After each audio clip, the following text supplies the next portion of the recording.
myself Dr. Pramila. నేను homeopathy డాక్టర్ని. మా క్లినిక్ వచ్చేసి ఎల్బీ నగర్లో ఉంటుంది, హైదరాబాద్లో. ఈరోజు నేను చెప్పాలనుకున్న టాపిక్ వచ్చేసి పీసీఓడి ప్రాబ్లము. పీసీఓడి ప్రాబ్లము గురించి అందరికీ తెలిసిన విషయమే. ఈ మధ్యన పీసీఓడి అనే దాని గురించి తెలియని అమ్మాయిలు కానీ స్త్రీలు కానీ చాలా తక్కువ మంది ఉన్నారు. ఎందుకు అనంటే ఈ ప్రాబ్లము 12 సంవత్సరాల వయసు నుంచి 45-50 ఏళ్ళ వయసు ఉన్న ప్రతి మహిళ లోపల కనబడుతున్న ప్రాబ్లం. అంటే ఒక 10 మంది గర్ల్స్ని తీసుకుంటే 8 మంది గర్ల్స్కి పీసీఓడి ప్రాబ్లం ఉంది. 8 మంది గర్ల్స్కి హార్మోన్స్ ఇష్యూస్ ఉన్నాయి, మెన్సెస్ ఇర్రెగ్యులారిటీ ప్రాబ్లమ్స్ ఉన్నాయి, అన్వాంటెడ్ హెయిర్ రావడము, మొటిమలు రావడము, ఏదో ఒక హార్మోన్స్ ఇష్యూస్తోన ప్రతి ఒక్కరు ఇబ్బంది పడుతున్నారు. అసలు ఒకప్పుడు ఈ ప్రాబ్లము అసలు ఉండకపోయేది. ఒక 20 సంవత్సరాల వెనుకకు వెళ్తే పీసీఓడి అనే ప్రాబ్లము, మెన్సెస్ రావట్లేదు అనే ప్రాబ్లం అనేది చాలా అరుదుగా చూసేవాళ్ళం. అంటే 100 మందిలో ఒకరిద్దరి లోపల ఈ ప్రాబ్లం ఉండేది. మెన్సెస్ రావట్లేదు, పీరియడ్స్ రావట్లేదు అని డాక్టర్ దగ్గరికి వెళ్ళినప్పుడు కొంచెము మ్యారేజ్ అయిన తర్వాత హార్మోన్స్ సెట్ అవుతాయి, ఏం కాదు, రెగ్యులర్ అయిపోతాయి అని చెప్పడం జరిగేది. డాక్టర్స్ ఒక మెడిసిన్ కూడా రాయకపోయేవాళ్ళు. వాళ్ళ ఏజ్ పెరుగుతుంటే వాళ్ళు వెళ్ళే స్టేజ్లో, అంటే 12 ఇయర్స్ ఏజ్ ఉన్న అమ్మాయి ఒక 16-18 ఇయర్స్ వచ్చేసరికి మ్యారీడ్ లైఫ్లోకి ఎంటర్ అయిన తర్వాత హార్మోన్స్ చేంజ్ అయ్యి పీరియడ్స్ అనేవి రెగ్యులర్గా వచ్చేటివి. ఇది సహజ సిద్ధంగా మన శరీరమే మన హార్మోన్స్ని సెట్ చేసుకొని ఆ ప్రాబ్లమ్ని క్లియర్ చేసుకునేటివి. కానీ నవడేస్ ప్రతి ఒక్కరూ మెడిసిన్స్ రావట్లేదని పీసీఓడి ప్రాబ్లం గురించి మెడిసిన్స్ వాడడము, హార్మోన్స్ వాడడం అనేది ఎక్కువ మందిలో చూస్తున్నాము. ఈ పీసీఓడి ప్రాబ్లం గురించి మా దగ్గరకు వచ్చిన పేషెంట్స్ ఇంకొక వింత ప్రాబ్లంతోన ఒక క్వశ్చన్ వేస్తున్నారు. అదేంటంటే ఇన్సులిన్ రెసిస్టెన్స్ అంటే వాళ్ళు ఏం చెప్తున్నారంటే, మేము పీసీఓడి ప్రాబ్లం గురించి డాక్టర్ దగ్గరికి వెళ్ళడం జరిగింది, కానీ మాకు హార్మోన్స్ ట్యాబ్లెట్స్తో పాటుగా ఇన్సులిన్ రిలేటెడ్గా కూడా మెడికేషన్ అడ్వైజ్ చేసిండ్రు, మెట్ఫార్మిన్ని అడ్వైజ్ చేసిండ్రు. అసలు మెట్ఫార్మిన్ ఎందుకు వాడాలి, మాకు డయాబెటీస్ ఉన్నట్ట, మాకేమన్నా షుగర్ ప్రాబ్లం ఉన్నట్ట, ఇంత చిన్న ఏజ్లో మా అమ్మాయికి మెట్ఫార్మిన్ వాడిపోయడం ఏంటి, ఆమె డయాబెటీస్ పేషెంట్ కాదు కదా అని కొత్త డౌట్స్తోన మా దగ్గరికి రావడం జరుగుతుంది. ఎందుకు పీసీఓడి వచ్చిన వాళ్ళ లోపల మళ్ళీ మెట్ఫార్మిన్ ఎందుకు అడ్వైజ్ చేస్తున్నారు అంటే, ఇక్కడ మనం తెలుసుకోవాల్సిన పాయింట్ ఏంటంటే, పీసీఓడికి డయాబెటీస్కి చాలా దగ్గర సంబంధం ఉంది. అది ఎలా జరుగుతుంది అంటే ఇన్సులిన్ రెసిస్టెన్స్ అంటాం. అసలు ఇన్సులిన్ రెసిస్టెన్స్ అంటే ఏంది, ఇన్సులిన్ రెసిస్టెన్స్ వచ్చిన వాళ్ళ లోపల పీసీఓడి ప్రాబ్లం ఎందుకు వస్తుంది అని అంటే, ఈరోజు నేను ఈ వీడియోలో ఇన్సులిన్ రెసిస్టెన్స్ గురించి, పీసీఓడికి ఏంటి సంబంధం అనే దాని గురించి క్లుప్తంగా తెలుసుకుందాము. దాంతోపాటుగా ఇన్సులిన్ రెసిస్టెన్స్ని మెట్ఫార్మిన్ లాంటి మెడిసిన్స్ వాడకుండా, పీసీఓడికి హార్మోన్స్ ట్యాబ్లెట్స్ వాడకుండా హోమియోపతిలో ఎలా కరెక్షన్ చేసుకోవచ్చు, ఎటువంటి మెడిసిన్స్తోనూ మనము పీసీఓడిని ఇన్సులిన్ రెసిస్టెన్స్లోకి వెళ్ళకుండా కూడా మనం ఏ విధంగా ట్రీట్మెంట్ తీసుకోవచ్చు అనే విధానం గురించి తెలుసుకుందాము. ఇన్సులిన్ రెసిస్టెన్స్ అంటే ఏం లేదు, ఇన్సులిన్ అంటే ఒక హార్మోన్.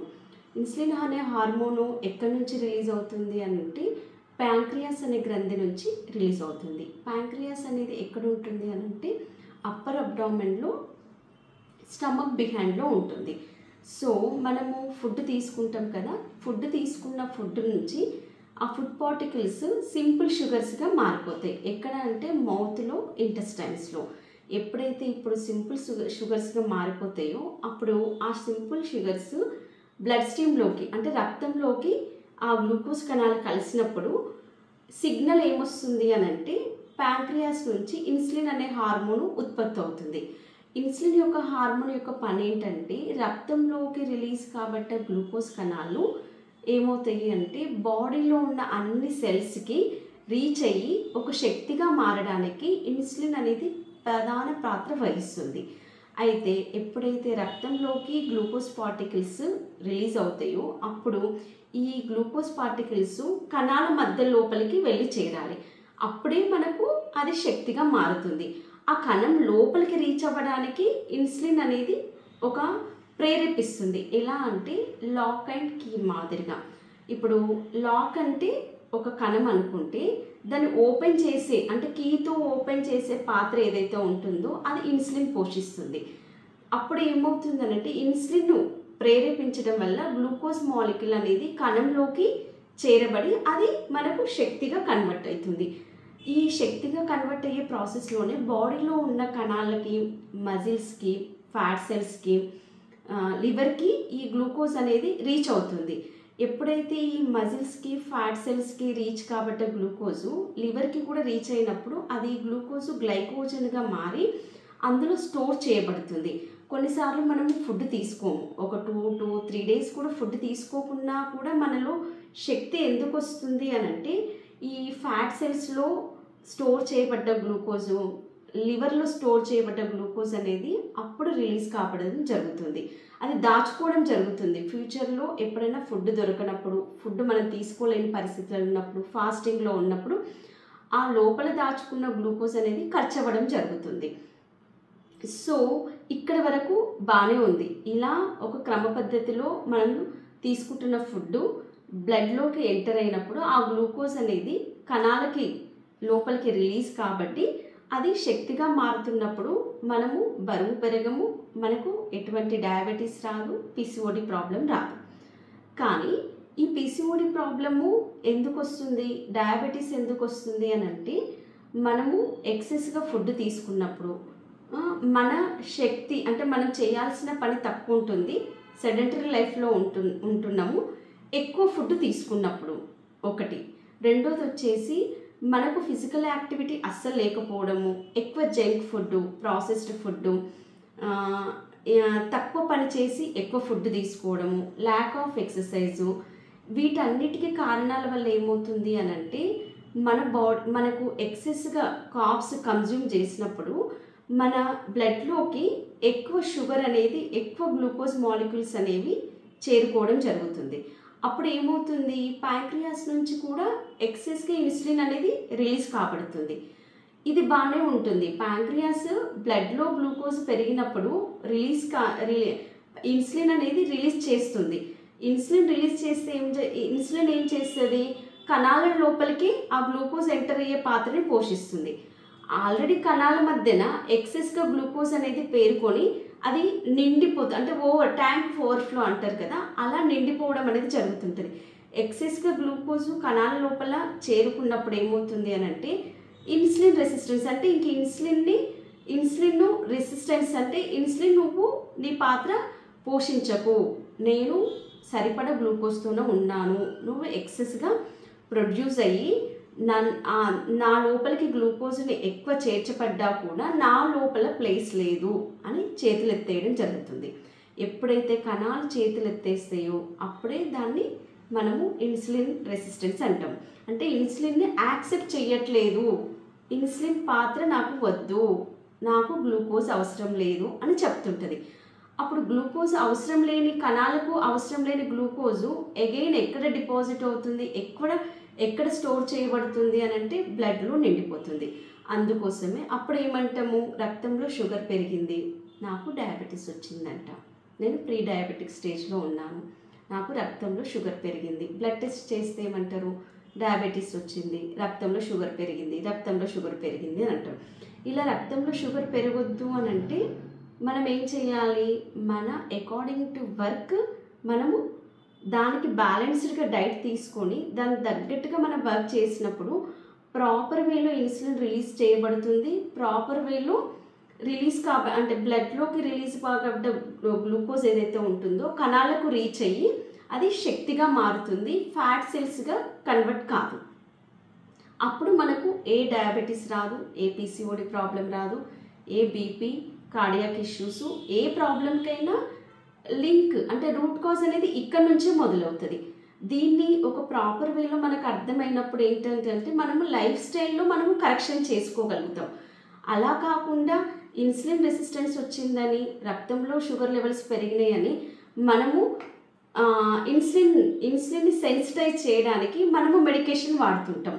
ఎలా అంటే షుగర్ ట్యాబ్లెట్స్ వాడడం, మెట్ఫార్మిన్, గ్లైకోమెట్ ఇవన్నీ వాడడం ద్వారా ఏమవుతుందంటే ఏదో ఒక రకంగా నేను ఎక్సెస్గా తిన్న ఫుడ్లోంచి వచ్చిన గ్లూకోజ్ని బాడీ మేనేజ్ చేసే విధంగా మనం ఒక ప్రయత్నం చేస్తున్నాము. ఈ ప్రయత్నము అనేది లాంగ్ టర్మ్కి ఏమవుతుంది, ఫర్దర్ ప్రాబ్లంగా కన్వర్ట్ చేయబడుతుంది. కొంతమంది విషయంలో సరే ఫుడ్ మేము కరెక్ట్గా తీసుకుంటున్నాము, మా వర్క్కి అకార్డింగ్ టు వర్క్ ఫుడ్ తీసుకుంటున్నాము, మేము ఫిజికల్ యాక్టివిటీ బాగానే ఉంది, మాకు ఎటువంటి సెడెంటరీ లైఫ్లో మేము లేము. కొంతమందిలో కూడా ఇన్సులిన్ రెసిస్టెన్స్ వస్తుంది. ఎందుకు వస్తుంది అని అంటే వాళ్ళకి స్ట్రెస్ ఫ్యాక్టర్ పెరగడం వల్ల కార్టిజోల్ రిలీజ్ అవుతుంది. ఎప్పుడైతే కార్టిజోల్ రిలీజ్ అవుతుందో అది మళ్ళీ అగైన్ ఇన్సులిన్ రెసిస్టెన్స్కి దారితీస్తుంది. అంటే ఇక్కడ ఫిజికల్గా మెంటల్గా రెండు బ్యాలెన్స్డ్గా ఉండాలి. అంటే ఇక్కడ ఫిజికల్గా బ్యాలెన్స్డ్గా ఉంటూ మైండ్లో స్ట్రెస్ ఫ్రీగా ఉంటే ఇన్సులిన్ రెసిస్టెన్స్ అనేది ఏర్పడదు. ఇప్పుడు అతి ముఖ్యమైన టాపిక్ వచ్చేసి నేను ఇందాక స్టార్ట్ చేసిన టాపిక్ వచ్చేసి పీసీఓడికి ఇన్సులిన్ రెసిస్టెన్స్ ఎలా లింక్ చేయబడ్డది అని అంటే ఇన్సులిన్ రెసిస్టెన్స్ అంటే ఇన్సులిన్ అనేది రక్తంలో గ్లూకోజ్ లెవెల్స్ పెరిగినప్పుడు ఇన్సులిన్ అనేది అధికంగా ఉత్పత్తి చేయబడుతుంది ప్యాంక్రియాస్ నుంచి. దాన్ని హైపర్ ఇన్సులిమేనియా అంటారు. ఎప్పుడైతే ఇన్సులిన్ శాతం పెరిగిపోతుందో అప్పుడు ఏమవుతుంది అని అంటే అమ్మాయి శరీరంలో మేల్ హార్మోన్స్ అనేవి ఎక్సెస్గా రిలీజ్ చేయబడతాయి. వాటిని మనము ఆండ్రోజన్స్ అంటాము. ఈ మేల్ హార్మోన్స్ ఏం చేస్తాయి అని అంటే మొటిమలు రావడానికి, చర్మం మీద హెయిర్ ఫాల్ రావడానికి, అన్వాంటెడ్ హెయిర్ రావడానికి కారణమవుతుంది. అంతేకాకుండా ఈ ఎక్సెస్గా రిలీజ్ కాబట్టి ఇన్సులిన్ ఏం చేస్తుంది, అగైన్ హైపోథెలామస్ని పిట్యూటరీ గ్లాండ్ ఫంక్షన్ని డిస్టర్బ్ చేస్తుంది.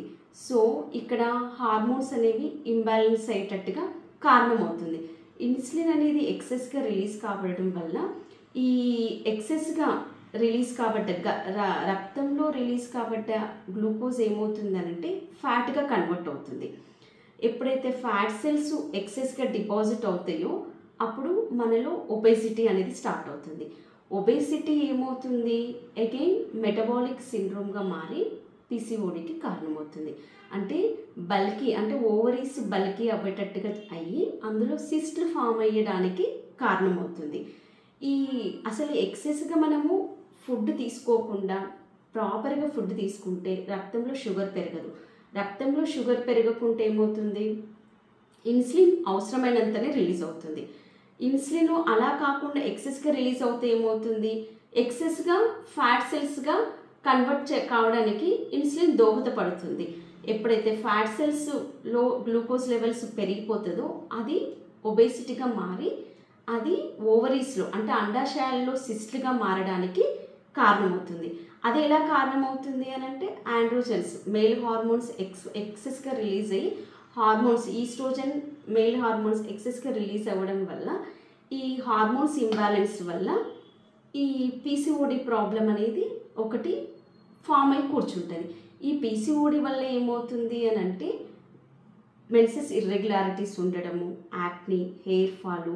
ఇంకొకటి ఏంటంటే చాలామందికి మెడ మీద నల్లగా అవుతుంటుంది. చిన్నపిల్లల లోపల కూడా ఈ మధ్యన ఇక్కడ మెడ దగ్గర నల్లగా అవ్వడం అనేది చూస్తున్నాం. ఎందుకు అని అంటే ఇన్సులిన్ రెసిస్టెన్స్, ఎక్సెస్గా కాప్స్ తీసుకోవడము, ఫిజికల్ యాక్టివిటీ తక్కువ ఉండడం వల్ల ఇలాంటి సిమ్టమ్స్ని మనం చూస్తున్నాము.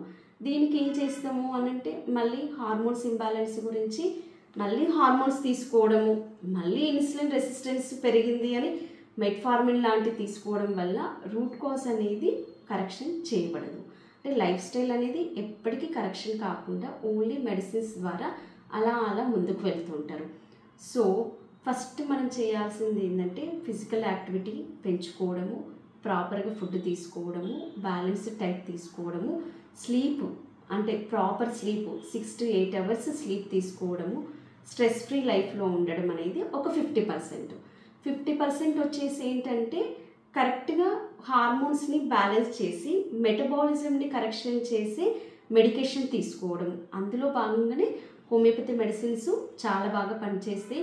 హోమియోపతి మెడిసిన్స్ నేను ఏ విధంగా ఇస్తాను అని అంటే కాన్స్టిట్యూషనల్ మెడిసిన్ ఇవ్వడం జరుగుతుంది. మెటబాలిజంని కరెక్షన్ చేసి హార్మోన్స్ని రెగ్యులరైజ్ చేసి మెన్సెస్ రిలేటెడ్గా ఏదైతే ప్రాబ్లమ్స్ ఉన్నాయో, ఒబేసిటీ ప్రాబ్లం ఉంది, acne, hair fall, menses irregularity, over bleeding, అసలు మెన్సెస్ సరిగ్గా రాని వాళ్ళకి ఇవన్నీ మనము పూర్తి స్థాయిలో నార్మల్ చేసుకోవచ్చు. సో సైడ్ ఎఫెక్ట్ లేని మెడిసిన్స్ వాడుకోవడము రెండోది వచ్చేసి లైఫ్ స్టైల్ని కరెక్షన్ చేయడం ద్వారా ఇన్సులిన్ రెసిస్టెన్స్ అనే అతి ప్రమాదకరమైన సిచ్యువేషన్ నుంచి మనము హ్యాపీగా తగ్గించుకోవచ్చు. Thank you.